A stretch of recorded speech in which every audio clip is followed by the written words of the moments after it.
Hello?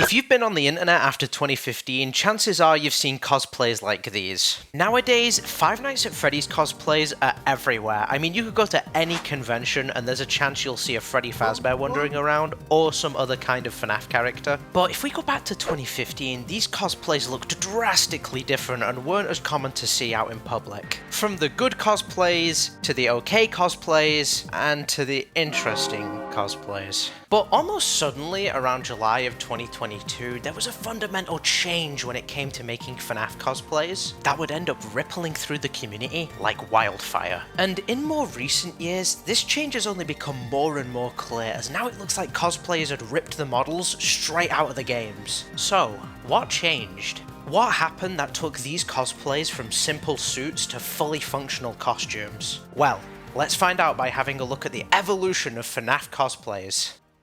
In late 2014, Five Nights at Freddy's was introduced to the world, and so were its characters. Now, when it comes to cosplays of all things, most people think that FNAF's cosplay boom was around 2015 or later, but you may be surprised to know that some people did cosplays only 3 months after the first game came out. I was able to find these videos by a channel called Papa Squat 64, and considering how early it was in FNAF's lifespan, these look really good for the time, with both videos only coming out a couple of days after FNAF 2 was released. And after looking into it, I also believe that these videos are some of the first documented FNAF cosplays ever shown on the internet. So, I now present to you Five Nights at Freddy's cosplay tutorial, Chica, and some Freddy. I mean, I can certainly tell it's the first cosplay to come out of FNAF, but that in of itself is quite impressive. At the time, FNAF didn't have a dedicated enough fanbase to have professional designers spending their time making these characters, which usually ended up meaning that said cosplays were made out of household items like paper mache, and I think in the long run, that actually made them more impressive, especially with how basic and simple these things looked. They just have this certain charm that you don't see in many other FNAF costumes today. Now, surprisingly, this wasn't the most iconic classic FNAF cosplay, despite it being the first. What is possibly the most memorable old FNAF suit video was titled Real Life Foxy Running, which was released all the way back in April of 2015.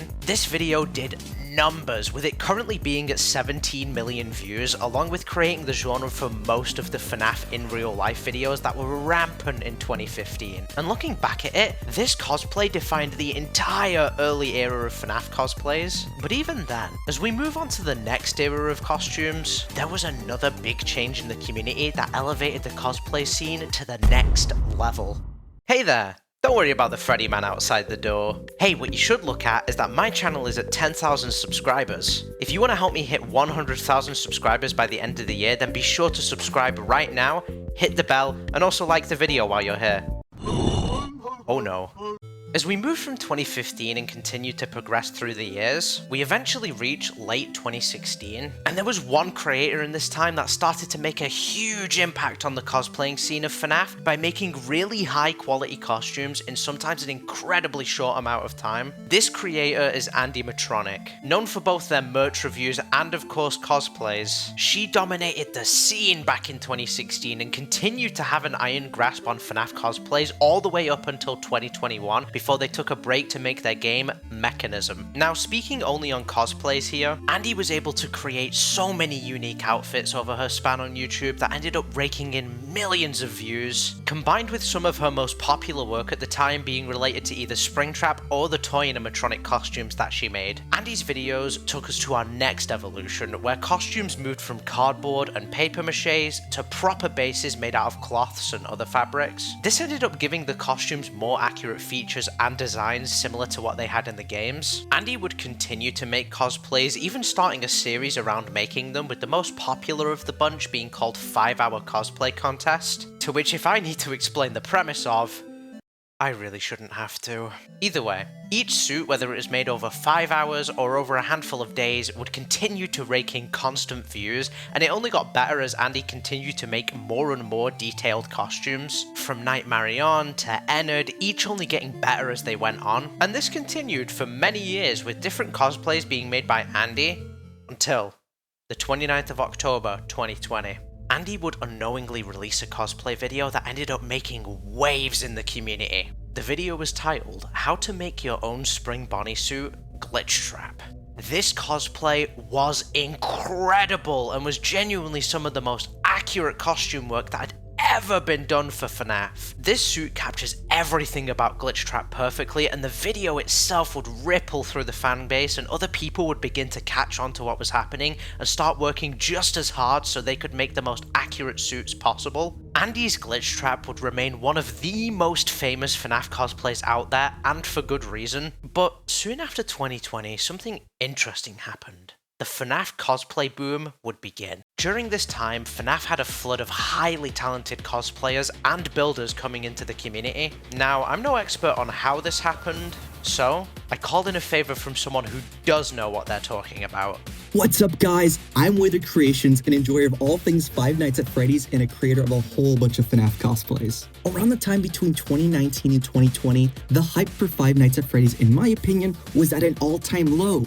However, this would all soon change. On May 28th, 2019, Five Nights at Freddy's Help Wanted came out. With the rise of VR gaming and new headsets coming out from companies such as PlayStation and Oculus, well, now Meta, rest in peace Oculus, Five Nights at Freddy's experienced its reawakening. Fans flocked to relive their childhood nightmares of playing FNAF, except now Freddy was literally in your face. But with this reawakening, something even more interesting happened. When this game dropped, an atom bomb of resources was given to the Five Nights at Freddy's community, one that many people didn't expect. Essentially, one-to-one models were just given to us, like Scott Cawthon came down from the heavens of the FNAF world and gave the keys to Steelwool Studios to hand to us that we could unlock the FNAF vault of 3D cosplays. We got Freddy Fazbear all the way to Circus Baby right in the palm of our hands. With these models, cosplayers were now able to utilize them for many different things, such as being able to download these characters and look at them from any angle in the 3D space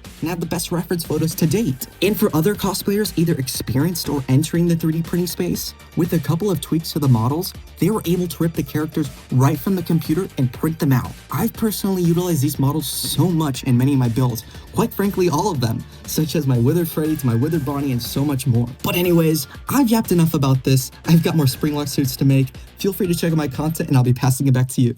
Thanks, Withered. Well, now that we know how it happened, let's talk about who was at the front of it all. One creator who managed to lead FNAF cosplays into its most iconic era yet. I'm of course talking about DaRegularSauce, who started uploading around 2017. Sauce was known at the time for making an incredibly accurate Twisted Freddy cosplay in October of the next year, which garnered thousands of views over multiple videos, but this isn't where DaRegularSauce really shined. You see, fast forwarding to 2021, these next incoming years would really solidify Sauce as the most well-known FNAF cosplayer. He would begin to create his first Springtrap in around January of 2021, which, to my belief, was one of the last suits he used foam bases to design before fully moving on to 3D printed cosplays. This Springtrap cosplay became the most popular video on his channel, sitting at 6.8 million views, and honestly, I can see why. This was before most people started doing 3D printing, so seeing a costume with this much detail at the time was really impressive. Although as impressive as this was, Sauce's next cosplay would be the one that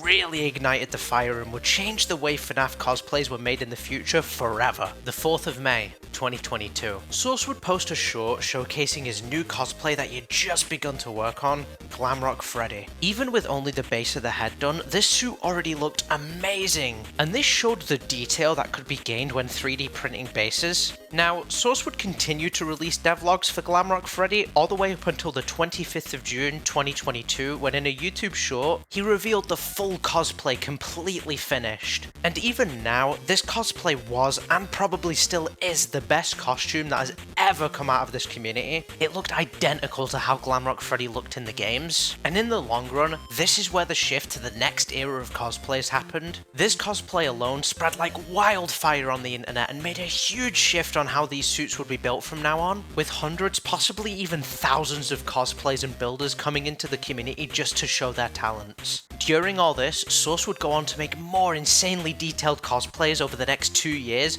such as his Freddy and Springtrap version 2, which both ended up getting featured in JT Music's videos. Sauce was able to define an entire era of cosplaying by simply using a 3D printer, and inspired so many more people to get into cosplaying and costume creation by doing so. so. Along with this, there are the other creators like Wicked Makers and Withered, of course, who work so hard to keep their quality up, but they aren't the only ones. There are so many talented cosplayers out there, and if I could, I would mention every single one of them here, because each of them spends so much time trying to make sure their cosplays stand out and look the best they possibly can. And who knows, I hope one day in the future, more people will come forward and push the FNAF cosplaying community even further than they already are. I'm sure one day someone will be up for the challenge. But until then, that was the evolution of FNAF cosplays. Before you go, this is the third out of the 4 videos that I will be releasing this month, so if you don't want to miss the final video of the month when it releases, subscribe and hit the notification bell. Before I go, I want to thank Withered for coming onto the video to talk cosplays, and to keep it short, thank you all so much for watching, and I will see you in next week's upload. Bye everyone!